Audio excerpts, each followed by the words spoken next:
Going on, everybody? Welcome back to another video. It's Quentin Shinobi 17 here, guys.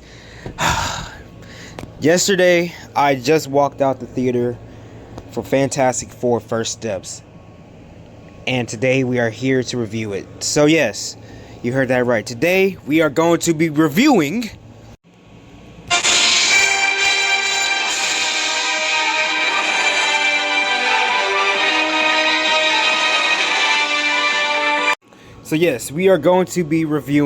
Fantastic Four First Steps, y'all. I'm very excited.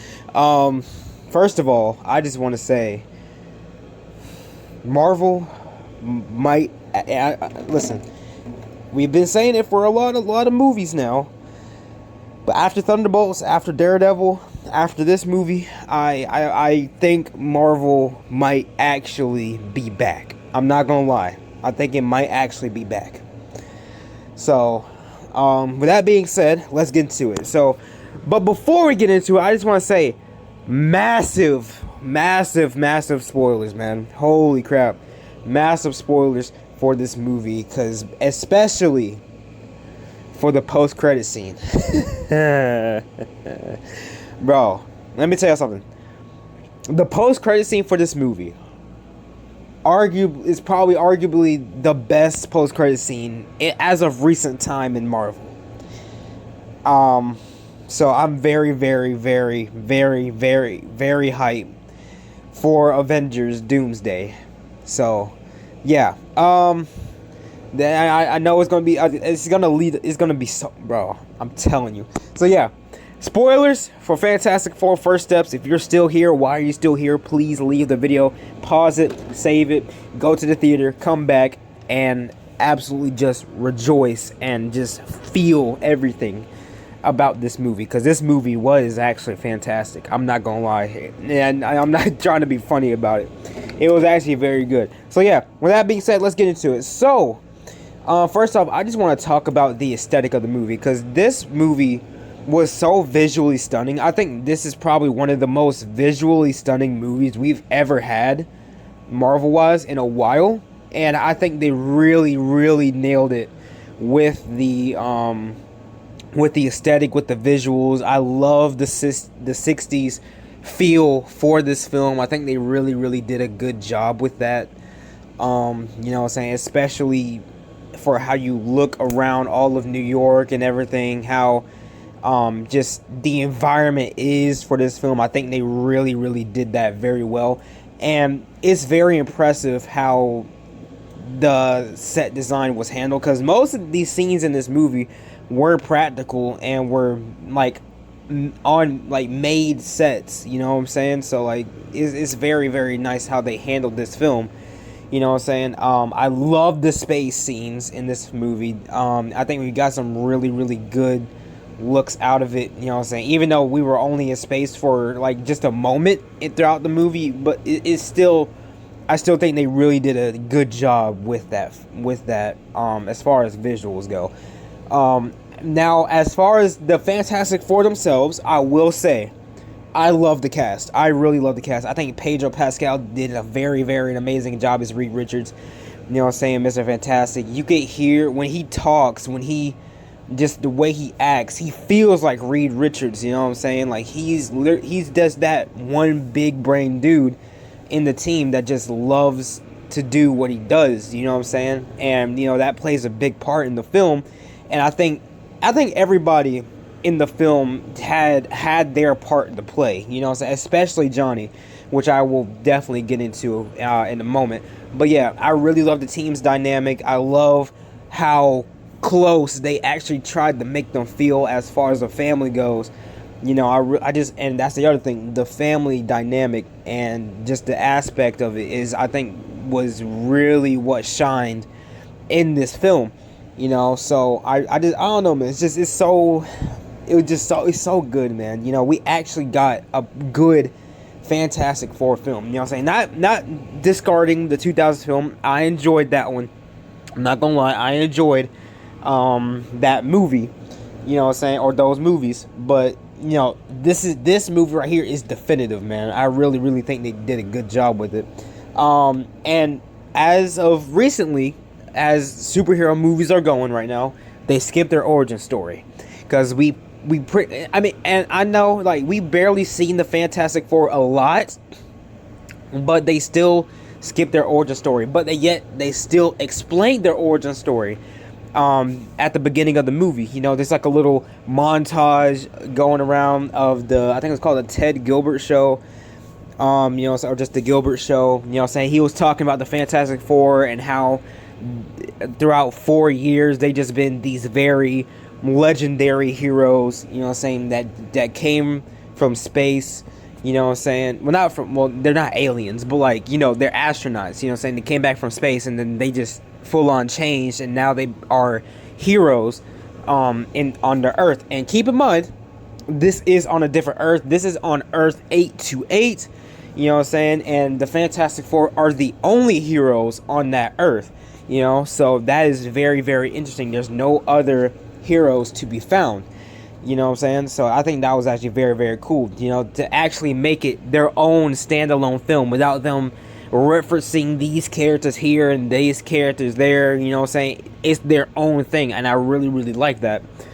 You know, so yeah, they did explain their origin story in that little montage. You know what I'm saying? They talked about every single member of the four, you know what I'm saying? And like I said, it has been 4 years of the Fantastic Four. And then after that, oh boy, I'm losing my train of thought. There's so much in this movie, you know what I'm saying? But yeah, I am liking the way that comic book movies are just flat out saying, hey, we're gonna skip the origin story, but we're still gonna explain it in a way. And I still like that, you know what I'm saying? It keeps the story moving.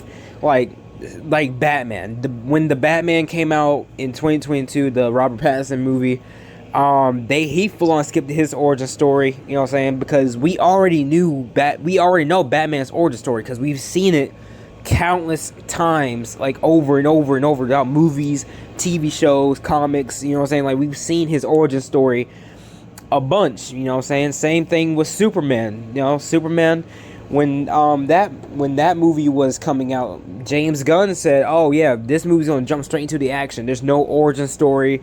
You know what I'm saying? We're going straight into the thick of it. Now, I really like that. Same thing with Spider-Man. Spider-Man Homecoming. You know, we didn't see Peter Parker's origin story because we've already known how he turns into Spider-Man, because we've already gotten multiple movies and TV shows of that origin story. You know what I'm saying? And now for this movie, it's just a montage, you know what I'm saying? But we already know how the Fantastic Four came to be. So it was very, very nice. You know what I'm saying? I really, really like that. But yeah, overall, I enjoyed the team. I enjoyed the cast. I know a lot of people were skeptical about the cast when it first got announced for the film. You know what I'm saying? People were like, oh man, Pedro Pascal, he's in too many movies. Which, okay, yeah, he's in a lot of movies. But like, at the same time, he still kills his role. I still think he does a really good job with the movies that he's in, you know what I'm saying? And he did a good job with this movie. Vanessa Kirby as Sue Storm, which is arguably my favorite casting out of the four.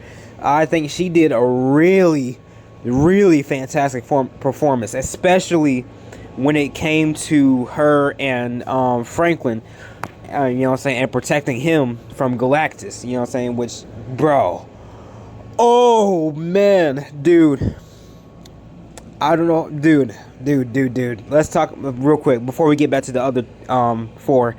I gotta talk about Galactus, bro. First of all, when he first showed up in that film, dude, when you hear Richard's voice, Richard Ensign, I think that's how you say his last name, dude, when you hear his voice, it is so raw. Like, bro, you could feel the intensity. You could feel, you know, just like the intensity of Galactus is there. You know what I'm saying? I think he did a really, really, really amazing job as Galactus, man. Dude, it's so good. And I do hope we do see Galactus in another film in the future, because he's not dead. He's just drifted off somewhere else in space. You know what I'm saying? After the final battle, when they activated the machine and teleported him into far, far outer space. So I think they really did a good job with Galactus. You know what I'm saying? I loved his design. I loved his presence. You know what I'm saying? I really, really did. And like I said, I hope we do see him again. We probably won't because people have said, oh, there's only like one variant of Galactus, so that kind of sucks. But at the same time, still, I hope that we do see him at some point, maybe after like the reset. You know what I'm saying? Because they did say that Avengers Secret Wars, after that movie comes out, the MCU is just gonna go into a full soft reboot. It's not gonna be a hard reboot. It's gonna go into like a soft reboot. After Secret Wars, you know what I'm saying? So I do hope we somewhat see a new Galactus in some sort of way or fashion. But yeah, absolutely love Galactus' performance. I really think that was another standout for me. But yeah, back to the Force. So yeah, enjoy Vanessa Kirby as Sue Storm. I think she did a really good job. I loved Joseph Quinn's Johnny Storm, and now we get to talk about him. So the reason why I said they all played a major part, especially Johnny. So we get introduced to Silver Surfer, Shala Ball. All right, this is the female Silver Surfer. She is if you read the comics, she is the wife of the Silver Surfer that we all know and love from the 2000s movie as well as the comics and whatnot, Norrin Radd. She is the wife to Norrin Radd. You know what I'm saying? And in this movie, you know what I'm saying, I also Julia Gardner, I loved her performance as well as the Silver Surfer. Like I said, same thing about Galactus. I loved her intensity. I loved her, like, you know, presence. I really think she really nailed it with this role. You know what I'm saying? And especially when she first popped up on screen. You know what I'm saying? I really enjoyed that. When she was like down in Town Square, and then she was talking about, oh, hold your loved ones close. Use this time to rejoice and celebrate. I herald his beginning. I herald your end. I herald Galactus. And I was like, oh my gosh, dude. And then she just dipped. After that, Johnny, now this is where Johnny starts to, you know, come into play. So after Silver Surfer dips out, Johnny goes after her. She touches the board. He touches the board. You know what I'm saying? And then you get this very, very stunning shot of just them two just eyeing each other in space, and just like then you see like the sun in the background, you see everything else. Like I said, this movie's visuals is just absolutely amazing. And after that, she says something to Johnny in her own language. I forgot what she said, but I know what she said, but in her language I forgot how she said it. But what she pretty much said was, die with yours. You know what I'm saying? It was like a kind of like a blessing type of thing, or whatever. That she said in her language. You know what I'm saying? And then afterwards, just absolutely just whoop, flip, and then just went straight into space. And dude, that was sick. Cause like, dude, she can travel full on light speed, bro. She is quick. All right. She escaped a black hole.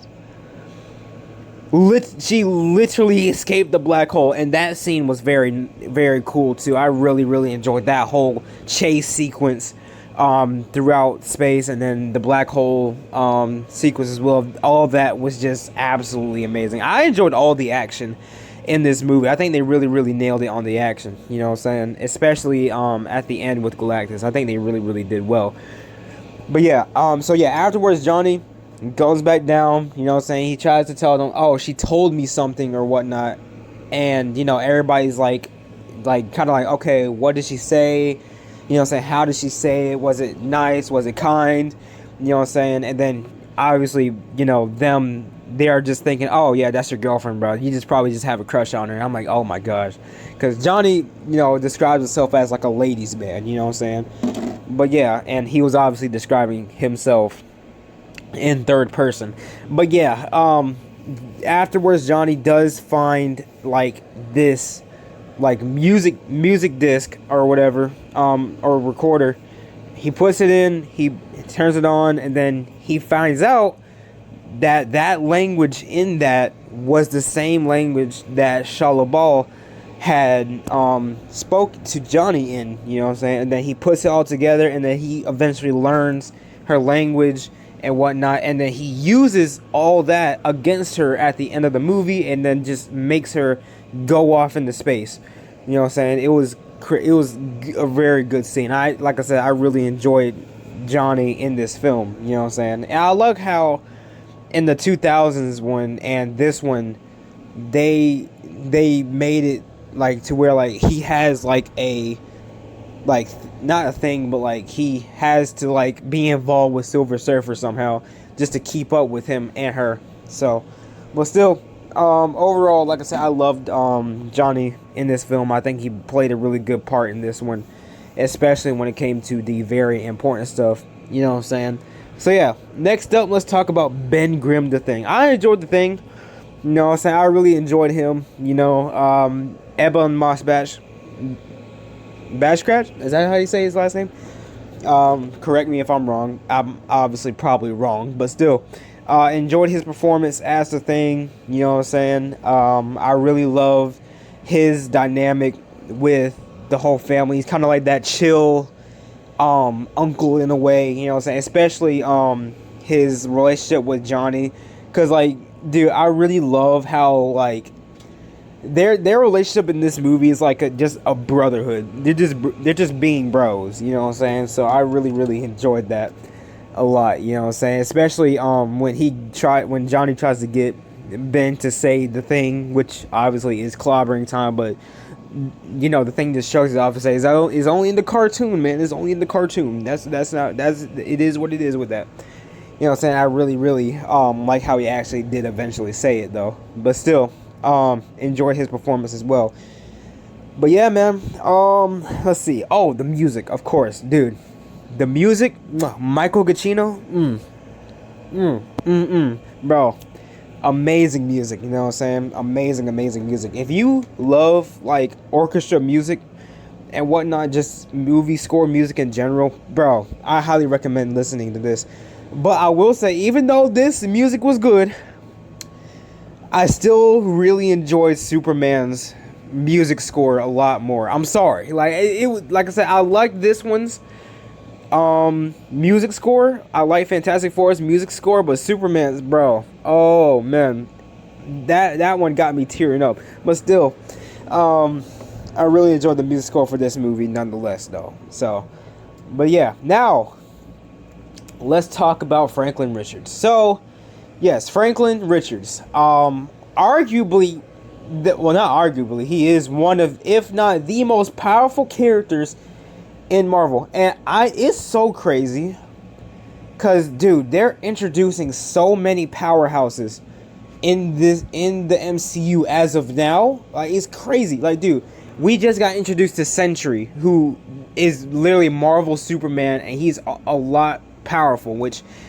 if in case you haven't watched my Thunderbolts video, I talked about how in some way he's gonna probably play as that last resort factor. And in case you haven't watched that video, let me explain and before we get back to the review. So I said, think about it like this. Let's say, right, we're watching Avengers Doomsday, right? Okay, all the Avengers are defeated, you know what I'm saying? There's Doctor Doom, he's up there, you know what I'm saying? He feels like he's going to win, and then Yelena or some other person in the new Avengers is like, send him down. And then boom, Sentry just shows up and absolutely cause havoc. That would be so sick.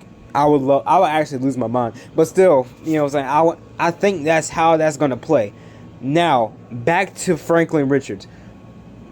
So, in the post-credit scene, we finally, bro, as soon as I saw that green hood, I said, bro, that's him.